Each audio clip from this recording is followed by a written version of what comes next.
കരൂർ ദുരന്തത്തിൽ പ്രത്യേക അന്വേഷണ സംഘത്തെ രൂപീകരിച്ച മദ്രാസ് ഹൈക്കോടതി ഉത്തരവിനെ ചോദ്യം ചെയ്ത് തമിഴക വെട്രിക്കടകം സമർപ്പിച്ച ഹർജിയിൽ സുപ്രീം കോടതിയുടെ വിധി ഇന്നാണ്.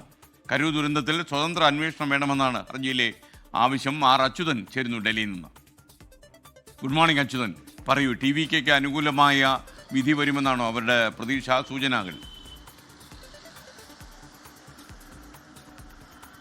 എസ്കെൻ, വെരി ഗുഡ് മോർണിംഗ്. ഈ TVK സംബന്ധിച്ച് ഏറെ നിർണായകമായിട്ടുള്ള ഒരു ദിവസം കൂടിയാണ്. ഈ സുപ്രീം കോടതിയുടെ ഭാഗത്ത് നിന്ന് ഏതെങ്കിലും തരത്തിലുള്ള അനുകൂല വിധി ഉണ്ടായാൽ അത് രാഷ്ട്രീയമായി കൂടി അവർക്ക് തമിഴ്നാട്ടിൽ മുതലെടുക്കാൻ കഴിയുന്ന ഒന്നുകൂടിയാണ്. എന്തായാലും പ്രതീക്ഷയോടെ തന്നെയാണ് TVK സമീപിച്ചിരിക്കുന്നത്. കഴിഞ്ഞ തവണ വാദം കേൾക്കുമ്പോൾ ഈ മദ്രാസ് ഹൈക്കോടതിയുടെ സിംഗിൾ ബെഞ്ചിന്റെ നടപടിയെ സുപ്രീം കോടതി ചോദ്യം ചെയ്തിരുന്നു. കാരണം ഇതിൽ തീരുമാനം, കരൂർ വിഷയം വരുന്നത് മധുര സിംഗിൾ ബെഞ്ചിന്റെ പരിധിയിലാണ്. പക്ഷേ ചെന്നൈ സിംഗിൾ ബെഞ്ചാണ് ഈ SIT രൂപീകരിക്കാനുള്ള തീരുമാനമെടുത്തത്. അപ്പോൾ ആ ഒരു അധികാര പരിധിയെ സംബന്ധിച്ച സുപ്രീം കോടതി ചോദ്യം ഉന്നയിച്ചിരുന്നു. ഒപ്പം തന്നെ ഇതുമായി ബന്ധപ്പെട്ട ഈ SIT രൂപീകരിച്ചതുമായി ബന്ധപ്പെട്ട സംസ്ഥാനത്തെ ഉദ്യോഗസ്ഥരെയാണ് ഇതിൽ ഉൾപ്പെടുത്തിയിരിക്കുന്നത്. അതുകൊണ്ട് തന്നെ സർക്കാരിന് ഈ അന്വേഷണത്തെ സ്വാധീനിക്കാൻ കഴിയും എന്ന് TVK കോടതിയെ ധരിപ്പിച്ചു. ഒപ്പം തന്നെ മരിച്ച ഇരകളുടെ കുടുംബങ്ങളും സുപ്രീം കോടതിയിൽ എത്തുകയും രൂക്ഷമായിട്ടുള്ള ആരോപണമാണ് DMKക്കെതിരെ ഉന്നയിച്ചത്.